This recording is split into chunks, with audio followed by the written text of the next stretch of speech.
Hello everybody, back again with another review video, and today's review is over the DC Multiverse Wonder Woman from Batman vs Superman Dawn of Justice. Now, I don't have many Wonder Womans in my actual collection. Honestly, I only have one, and that probably was what some would say is the best Wonder Woman, but I feel like this one really gives that one some competition, mainly because of the face sculpt, and I'm super glad to have picked this one up.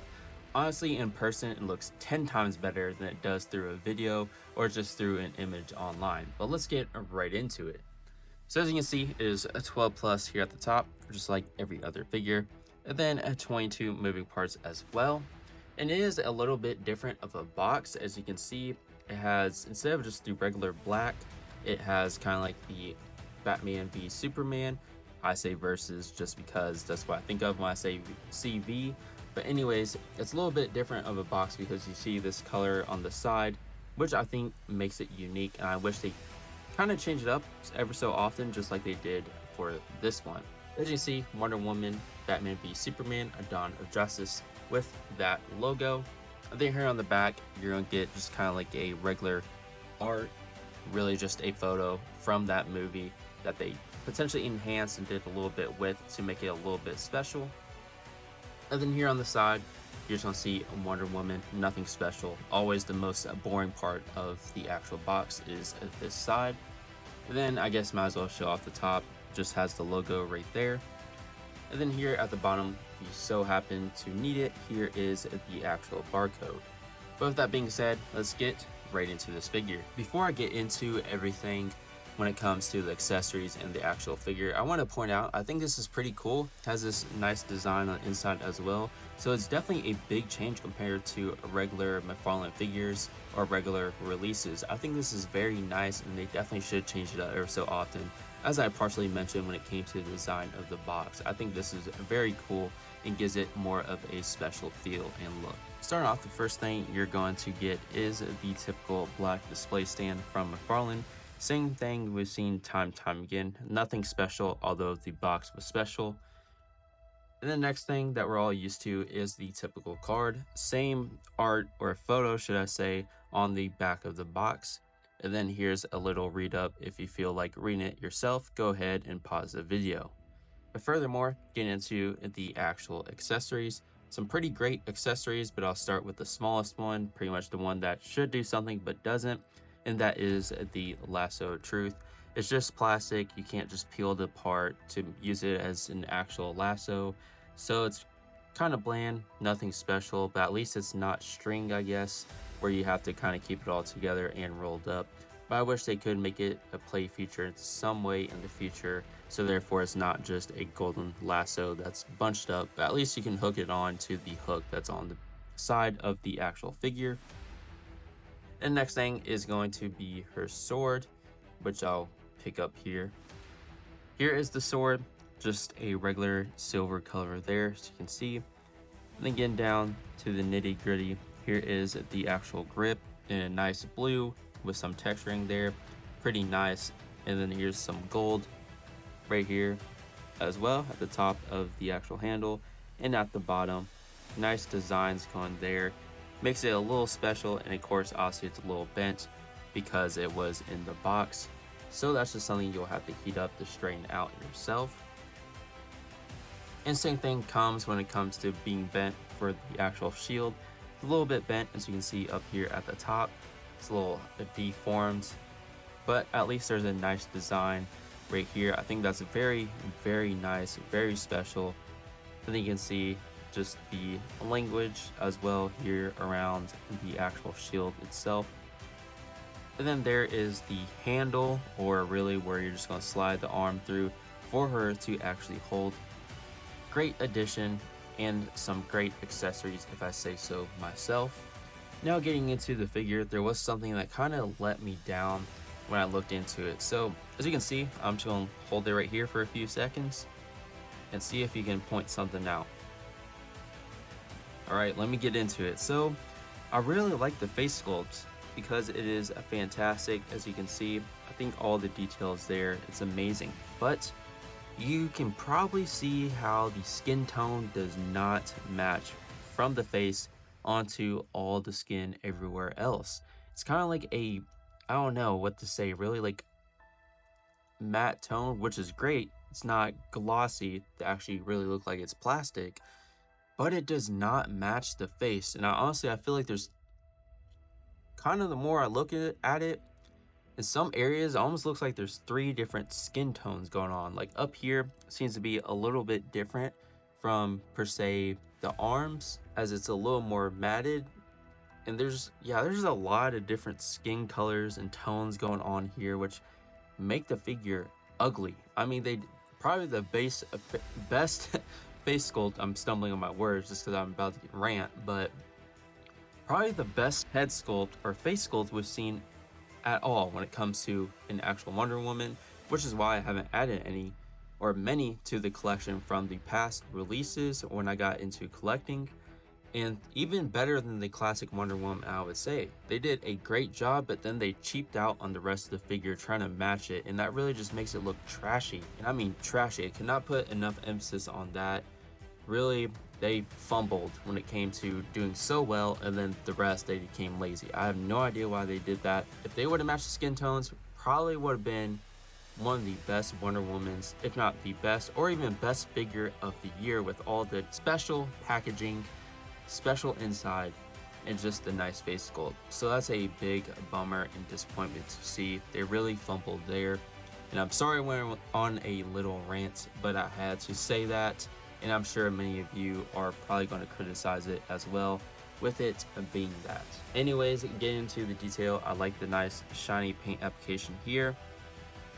And then the heels, I'm not too sure if they really should be heels. It's probably a reuse, something they tried to do and use so they didn't have to go out of the way and spend or mold something different.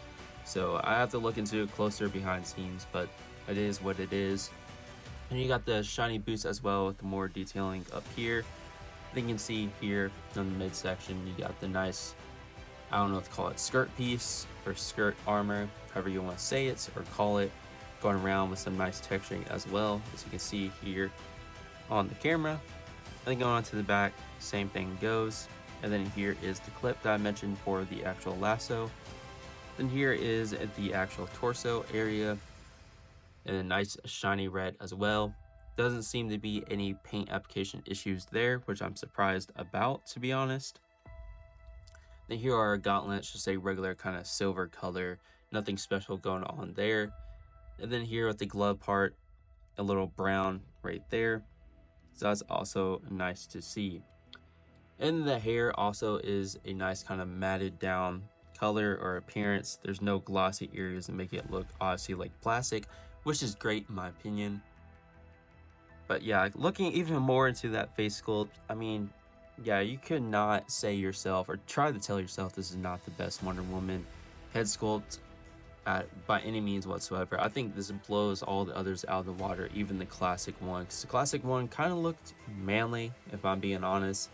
Was not my favorite, although the figure ended up being hard to get, so I'm glad I did get it. There's just a lot to be desired. I won't go any more on a rant, but at the end of the video I will mention it again. But getting into the actual articulation, be able to get side to side a little bit, but the hair does partially get into the way, as you can see here. And then when it comes to looking down, the hair as well is going to get a little bit into the way as well. And looking up, can't really look up because the hair on the back is going to hit the back, so you can't really bend it up at all. So that's a little limitations there, but it does make sense. When it comes to the T-pose, no issue there, which I would hope. And then when it comes to actually rotating as well, 360, no issue. Also forgot to point out this little piece right here that is present.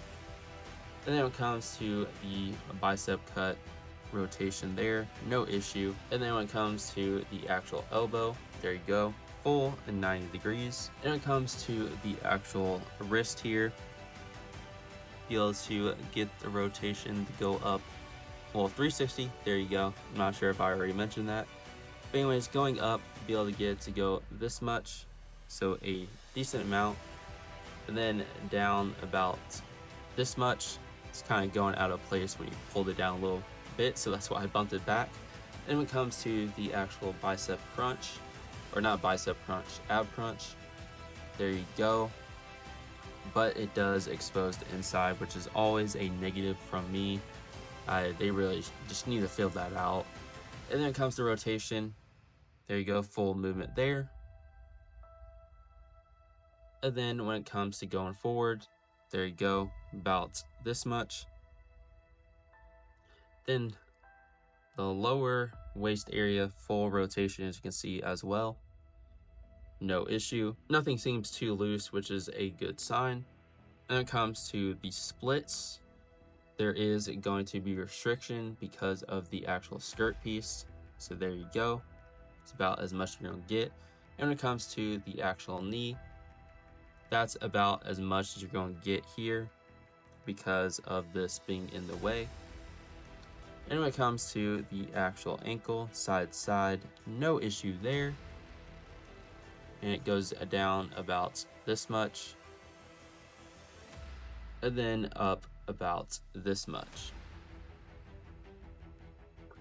And last but not least, something that should be a guaranteed, there you go, toe articulation. Now, let me get into my final thoughts on this figure. So, my final thoughts on this figure. I gotta say, and it's gonna start here, they absolutely fumbled the ball on what could have been a very great figure just because they were too lazy to match the actual skin tones to the best Wonder Woman face sculpt, if not the best face sculpt in a very long time on this figure. And that is a huge disappointment to me, especially when it came to all the special effort they put into the packaging, the design. It's just so sad why they took such a shortcut to have now 3 inconsistent skin tones on the actual body compared to the actual face, or 3 inconsistent and different skin tones throughout the figure. And honestly, the skin tones that are kind of on the body, it's a little like dusty looking. I don't know, it looks like it's clay. It does not look right at all by any means whatsoever. Furthermore, get into the accessories. The sword is definitely way oversized, which is kind of crazy to see how oversized it is. I do like the paint application on the actual suit and all those details going on. I would say it's a pretty great paint application. There's really no mess ups on mine that I can obviously see, or any that are a big concern. So that is a good sign. At least I like the shininess. I'm a big fan of shiny parts or shiny paint applications in general. So that's at least a good sign. And the other accessories, like I said, Lasso of Truth is nice. It can at least clip on, but hopefully down the future should be of a hard plastic, so therefore you can kind of pose it, or even have a wire in it so you can pose it and shape it the way you want it to actually be shaped. And it can actually hold onto the clip that's at the side of her belt or skirt piece. And the shield, I really like the shield detail going on as well. Like the design, like the little logo there on the front, which does match the actual source material. And the articulation as well, I would say, is very good, especially because of the limitations. There are limitations, but the one thing that is a big gripe of mine is the exposure underneath the actual upper torso area when you do bend it back or bend the body backward for the ab crunch. And that's something that's a big no for me.